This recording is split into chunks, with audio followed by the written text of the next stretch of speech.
연금 이야기 차경수입니다. 교직원 행정공제 등 수많은 공제가 있습니다. 세금 혜택도 주고 이자도 많이 줍니다. 특혜에 가깝습니다.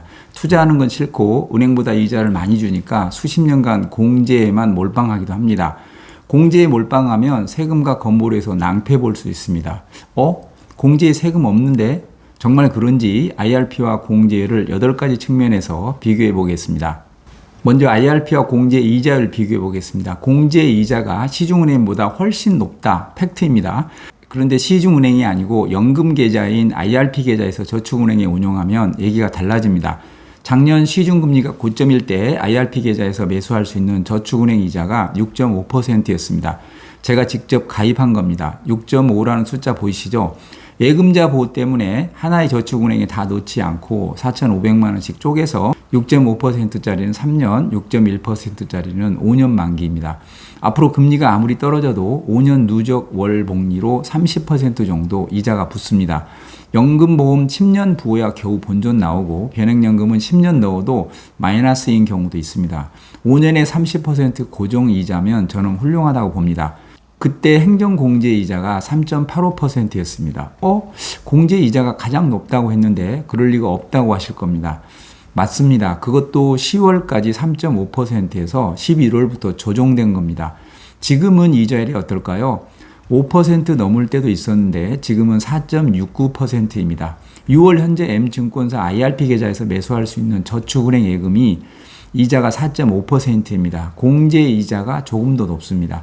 시장금리가 고점일 때 저축은행 이자는 6.5%였는데 공제이자는 왜 3.85%였다가 지금 이자율이 내려가고 있는데 공제이자는 4.69%일까요? 공제이자는 형광등입니다. 한참 깜박이다가 늦게 켜집니다. 저축은행 이자는 매월 변동되지만 공제이자는 절차를 밟느라 느리게 반영됩니다. 공제이자는 이제 계속 내리겠죠. 정리해보면 저축은행 이자와 공제이자는 거의 비슷합니다. 11월에는 저축은행 이자가 월등하게 높지만 저축은행 이자는 12월부터 하강하고 있고 공제이자는 늦게 반응해서 지금도 고금리를 유지하고 있습니다. 이렇게 이자는 비슷한데 차이가 좀 있습니다. 저축은행은 월복리이고 공제는 연복리입니다. 장기전으로 가면 차이가 꽤 납니다.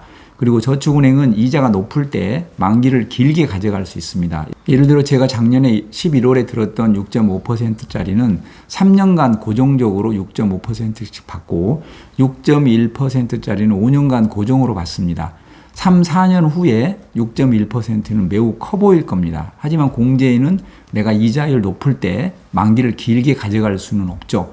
저축은행은 위험한데 5천만 원까지 예금자 보호되니까 저축은행별로 약 4,500만 원 넘지 않도록 하면 됩니다. 공제에는 예금자 보호는 안 되지만 사실상 정부에서 보장을 해주니까 저축은행이든 공제이든 날릴 일은 없습니다. 저는 이자율이 높을 때 만기를 길게 가져갈 수 있고 금리가 올라갈 때 발빠르게 이자 낮은 걸 고금리로 갈아탈 수 있기 때문에 저축은행 이자의 점수를 좀 더 주고 싶지만 이자는 무승부로 하겠습니다. 두 번째 이자소득세 볼까요? 공제에는 저율 과세합니다. 제가 실제 2013년부터 100만 원씩 10년 내는 거로 시뮬레이션 해봤더니 72만 원 정도 세금이 나왔습니다. 환산해 보니까 이자소득세가 2.9% 정도 되더군요. 엄청 큰 혜택이죠. 근데 저축은행은 이자소득세를 아예 안 냅니다. 공제가 최고인 줄 알았는데 한 푼도 안 낸다고요? 네, 일단 안 냅니다. IRP 승으로 하겠습니다. 세 번째 세액공제 혜택은 어떨까요? 두 계좌 모두 연간 납부 한도는 1,800만 원입니다. 월 150만 원이네요. 편의상 두 계좌 모두 연 900만 원씩 냈다고 가정해 보겠습니다. IRP 계좌에서는 총 급여에 따라 최소 118만 원에서 최대 148만 원 정도 연말정산 세액공제를 받습니다. 공제가 놀라서 말합니다. 이건 무엇이요? IRP 계좌가 148만 원 돌려준다고? 난 그런 건 없는데. 공제가 한 방 맞았습니다. 근데 공제가 회심의 이의제기를 합니다. IRP는 나중에 연금 탈 때 연금소득세 되잖아. IRP가 그 말 나올 줄 알았다는 듯 16.5% 세액공제 받고 5.5% 연금소득세 내는 거니까 세금 혜택 본 거 딱 3분의 1 수준이야. 그것도 지금 낼 걸 먼 훗날 내는 거니 과세 이연 효과도 있어. 넌 아예 세액공제 안 해주잖아. 연봉 1억이 넘어도 최소한 13.2%는 세액공제 해주니까 아무리 짜게 계산해도 7.7%는 이익이야. 또 할 말 있어? 없어. 미안해. 그건 몰랐네. IRP 계좌에서 매년 세액공제 받은 148만 원을 다시 재투자하면 알지? 세금 혜택은 IRP 승입니다.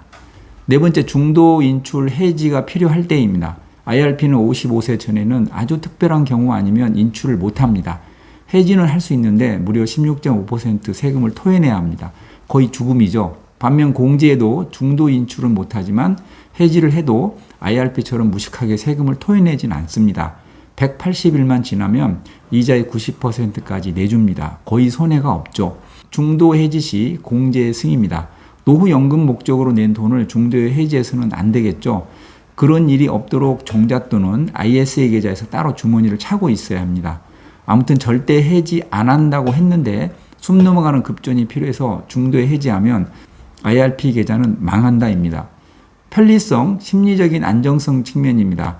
공제인은 이번 달 이자가 몇 %인지 신경 안 써도 됩니다. 알아서 월급에서 착착 떼서 자기가 알아서 복리로 굴려줍니다. 잠깐 대출 받을 일 있음 쉽게 시중은행보다 저렴하게 대출을 받을 수도 있습니다.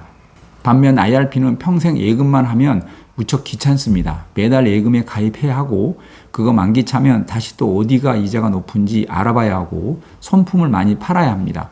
얼마나 득이라고 난 그냥 잊고 편하게 살래? 이런 분들은 공제가 엄청 좋습니다. 연말에 한번 IRP 계좌에 900만 원씩 넣으면 손은 별로 안 가겠지만 그래도 공제가 신경은 덜 쓰입니다. 공제의 승입니다. IRP 투자와 공제 예금을 비교해보면 IRP 계좌에서 예금하지 않고 투자하면 어떨까요? 이건 정답이 없겠죠. 투자했다가 원금을 날릴 수도 있고 2021년처럼 뭐 아무나 수십 % 수익이 날 수도 있겠죠. 투자 수익률 평균으로 따지면 연평균 공제 이자 수익을 못 낼 겁니다. 공부도 안 하고 관심도 없고 그럴 바엔 아예 저축은행 예금만 하는 게 상책입니다. 그런데 명품 ETF 몇 개 잡아서 수십 년간 나는 너만 패겠다. 흔들리지 않게 아예 앱도 설치 안 하고 퇴직할 때까지 쳐다보지도 않겠다. 이런 각오라면 공제보다 수익을 많이 낼 확률이 높다고 봅니다. 보고 계신 게 S&P 500 10년 차트입니다. 10년 전인 A 지점에서 매수했다면 어느 지점에서 팔아도 수익이 많이 납니다. 다 망할 것 같아 패대기 쳤던 B 지점이 코로나로 박살난 지점입니다. 심지어 그때 팔았어도 남는 장사 한 겁니다. 이런 대장주 믿고 10년, 20년 멀리 보면 이런 말 많이 들었고 알고 있어도 잘 안 되죠. 욕심 버리고 기본 원칙만 잘 지키면 공제 수익보다는 잘 나온다는 게 통계로 입증되지만 그게 왜 나랑은 잘 안 맞지? 내가 사면 떨어지고 팔면 오르고 그럴 수 있죠. 아무튼 오늘은 그냥 IRP 계좌에서 예금만 한다고 가정하고 공제랑 비교한 거니까 투자 얘기는 그냥 참고만 하시기 바랍니다. 다음 연금 수령 방법 측면입니다. 공제에도 보험보다는 연금 수령 방법이 유연하지만 증권사 IRP 계좌가 훨씬 더 유연합니다. 제가 강조하는 수도꼭지 이론 들어보셨죠? 원하는 시기에 원하는 금액만큼 수도꼭지 틀어서 찾고 도중에 연금 액수를 증감할 수도 있고 일시 중지시킬 수도 있고 목돈이 필요하면 찾을 수 있습니다. 이런 기능이 오히려 단점이 될 수도 있어서 어떤 게 더 좋다고 단정 지을 수 없지만 그건 의지의 문제니까 연금 수령 방법 측면에선 IRP가 유리하다 정도로 넘어가겠습니다. 이미 너무 사랑해버렸고 퇴직이 얼마 남지 않았는데 빨리 증권사 비대면으로 ISA 계좌와 IRP 계좌를 개설하십시오. 혹시 은행에 개설이 돼 있으면 증권사로 이전하시고요. 공제의 뭉칫돈을 모두 분할연금으로 돌리지 말고 ISA 계좌를 활용해서 6천만 원에서 8천만 원 정도는 IRP 계좌로 이전할 수 있습니다. ISA 계좌는 한 해 2천만 원까지 낼 수 있잖아요. 3년 전에 만들어 놓고 돈은 안 냈다면 올해 한꺼번에 6천만 원을 낼 수 있습니다. 그래서 개설을 빨리 해 놓아야 합니다. 개설한 지 5년이 되었다면 오늘 1억 원을 한꺼번에 ISA 계좌에 넣고 다음날 몽땅 건보료 무풍지대인 IRP 계좌로 피신시킬 수 있습니다. 연간 1,800만 원이 한도라고요? 이렇게 ISA 계좌에서 넘어가거나 퇴직금을 넣을 때는 1,800만 원하고 아무 상관없이 제한 없이 IRP 계좌로 밀어 넣을 수 있습니다. ISA 계좌로 2억 연금 만들기라는 이 영상에 상세하게 설명했으니까 해당 영상 설명란에 링크 시켜 놓겠습니다. 제 결론입니다. 공제의 특혜 맞습니다. 이렇게 안정적이고 좋은 상품 없습니다. 그러나 몰빵은 하지 마십시오. 굳이 따진다면 IRP 계좌가 더 우선입니다. 최대 16.5% 세액공제부터 찾아 먹고 여유가 있다면 공제에도 내십시오. 모든 직장 선배들이 공제가 좋다고 할 겁니다. 은행 예금보다야 100배 좋지만 그분들 IRP 계좌의 장점 잘 모릅니다. IRP 계좌에 대해서는 여러분이 선배들에게 알려줘야 합니다. 이런 좋은 정보를 직접 듣고 싶다. 제 전공이 기업 강의, 연금 컨설팅입니다. 제가 공무원연금 수급자이고 국민연금 임의가입자, 퇴직연금 DC 계좌에서 IRP 계좌로 받아서 운용하고 있고 연금저축보험을 연금저축 펀드로 이전했고 적립 IRP 오랫동안 유지하고 있고 ISA 계좌도 잘 운용하고 있습니다. 제가 직접 다 경험했기 때문에 내용이 알차합니다. 보험 팔지 않기 때문에 정직합니다. 제가 제3회 강변가이제 리드싱어였습니다. 영상 끝에 제 노래 잠깐 들려드리도록 하겠습니다. 무대 체질이고 현직되는 공기업 대변인도 해서 강의 컨설팅 자신 있습니다. 방송은 이렇게 차분하게 하지만 무대에 올라가면 감당 안 됩니다. 이용해 보시기 바랍니다. 또 찾아뵙겠습니다. 감사합니다.